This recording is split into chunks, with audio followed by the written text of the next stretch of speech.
जुन्नर तालुक्याच्या पूर्व भागामध्ये म्हणजे आणे, नळवणे, पेमदारा, शिंदेवाडी, वरुंडी या भागामध्ये आपण पाठीमागं पाहतोय हे सगळे बंधारे पूर्णपणे कोरडे पडलेले आहेत.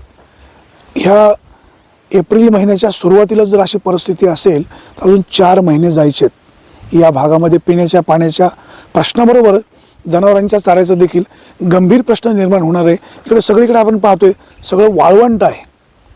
वाळलेला चारा फक्त उपलब्ध आहे, हिरवा चारा दुभत्या जनावरांसाठी उपलब्ध असणार नाही. पाण्यासंदर्भामध्ये पिण्याच्या पाण्यासुद्धा गैरसोय निर्माण होणार आहे, जनावरांच्या पाण्याची सुद्धा गैरसोय निर्माण होणार आहे. त्याचबरोबर इकडच्या ज्या सुविधा आहेत या संदर्भामध्ये देखील प्रशासनाने लक्ष घालणं गरजेचं आहे.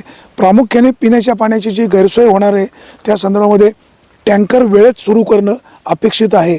आणि महत्त्वाचं म्हणजे जनावरांच्या चाऱ्यासाठी जर इकडे काही वेगळी व्यवस्था करता येईल का ते सुद्धा जर वेळीच पाहिलं नाही तर ह्या भागातील जनता अडचणीमध्ये येणार आहे. लोकसभेच्या निवडणुका सुरू झालेल्या आहेत. सगळे राजकीय मंडळी मतं मागण्यामध्ये व्यस्त आहेत. मीच चांगला कसा तो कसा वाईट हे सांगण्यामध्ये सगळी मंडळी मशगूल असणार आहेत. परंतु या भागामध्ये जी दुष्काळी परिस्थिती आहे या संदर्भामध्ये दखल घेणं गरजेचं आहे. या विभागाचे खासदार डॉक्टर अमोल कोल्हे, या तालुक्याचे आमदार अतुल बेनके यांनी इकडे लक्ष घालायला हवं. हा भाग नेहमीच दुष्काळी राहिलेला आहे. पिंपळगाव जोगा धरणाचं पाणी इकडे देऊ असं प्रत्येकजण सांगायचे. तत्कालीन आमदार शरद सोनवणे सांगायचे, विद्यमान आमदार सांगतायत, माजी खासदार शिवाजी आढळराव सांगायचे, भाजप नेते आशाताई बुचकेही सांगतायत. परंतु या लोकांना पाणी आलेलं नाही. ह्या लोकांची आजची अवस्था मुकी बिचारी अशीच झालेली आहे.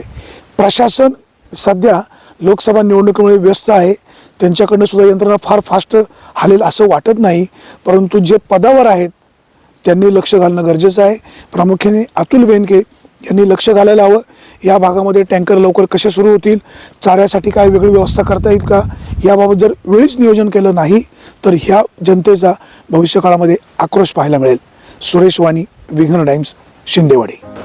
जुन्नर तालुक्याच्या या पूर्व भागामध्ये हरिण, ससे, कोल्हे व इतर वन्य प्राणी अधिक प्रमाणात आहेत. जनावरांना प्यायला पाणी नाही, माणसांना प्यायला पाणी नाही. या वन्य प्राण्यांना देखील प्यायला पाणी उपलब्ध करण्यासाठी छोटी छोटी तळी निर्माण करणं गरजेचं आहे. या संदर्भामध्ये वन विभाग योग्य दखल घेईल अशीच अपेक्षा.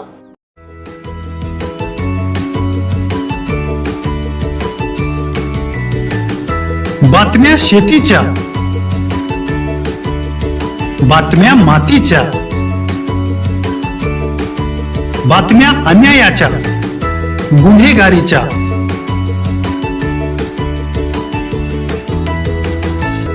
राजकारणाच्या आणि समाजकारणाच्या, शोषणाविरुद्ध बुलंद आवाज, जनसामान्यांच्या हुंकाराची गाज, सत्कार्याला प्रोत्साहन, दुष्कृत्याला अनुशासन, निर्भीड, निस्पृह, सडेतोड, बेधडक आणि रोखटोक म्हणजेच विघ्नहर टाइम्स. शोध बातमीचा, ध्यास सत्याचा. आपलं चॅनल, आपली बातमी. सबस्क्राईब तर कराच, पण बेल आयकॉनवर क्लिक करायलाही विसरू नका.